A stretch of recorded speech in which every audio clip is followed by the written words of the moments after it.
6 सितंबर को इस साल का ऋषि पंचमी का व्रत है। जो महिलाएं रजस्वला होते हुए रसोई घर में प्रवेश कर लेती हैं, उन्हें जाने अनजाने भारी पाप लगता है और ऋषि पंचमी का व्रत रखकर उस भारी पाप से मुक्ति पा सकती हैं। ऋषि पंचमी के विषय में कई कहानियां हैं। पौराणिक कथाएं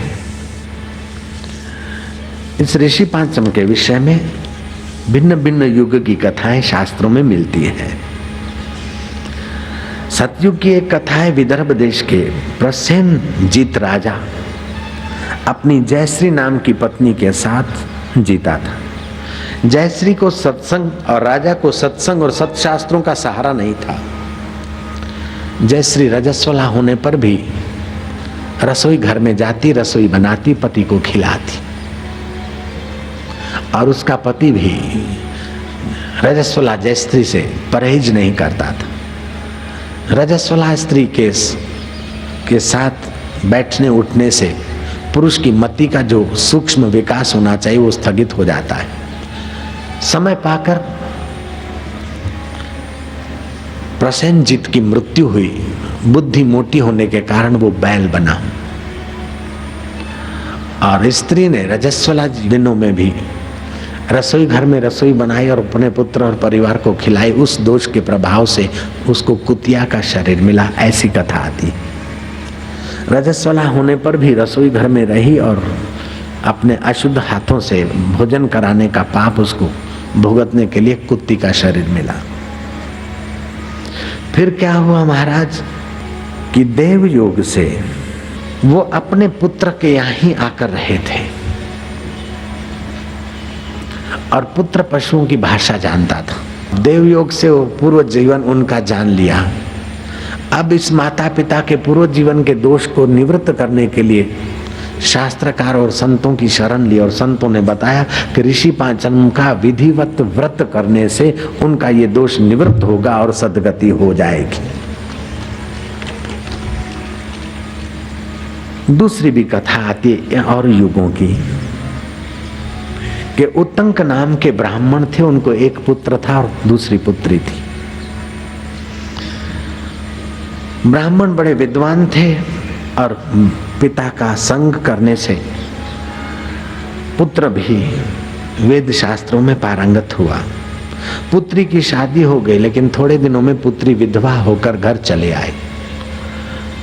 विधवा लड़की घर आने पर ब्राह्मण का मूड खराब हो गया।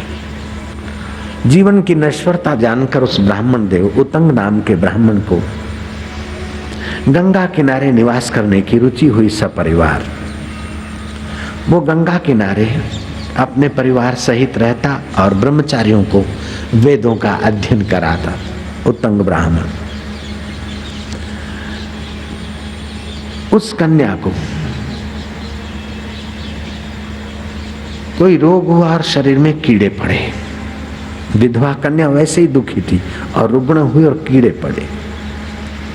मां दुखी हुई और बेटी के दुख का क्या कारण है अपने पति से पूछा। उत्तंग ब्राह्मण ने ध्यान लगाकर अपनी कन्या का पूर्व जीवन देखा। उत्तंग ऋषि ने कहा कि रजस्वला का पहला दिन स्त्री का होता है, वो चांडाली जैसे व्यवस होते हैं उसमें। दूसरा दिन ब्रह्म तेज घातिनी जैसा होता है। तीसरा दिन धोबिन जैसा और चौथे दिन स्नान करके वो शुद्ध मानी जाती। लेकिन अगले जन्म में इसने इस रजस्वला धर्म का पालन नहीं किया था, अपितु जिन नारियों ने जाने अनजाने कहीं गलती की उसका प्रायश्चित करने के लिए ऋषि पंचम का व्रत किया था, उन महिलाओं की हंसी उड़ाई थी। हंसी उड़ाने का पाप के कारण इसको ये रोग हुआ और कीड़े पड़े। है तो मेरी कन्या, लेकिन कर्म की गति भी तो अपना काम करती।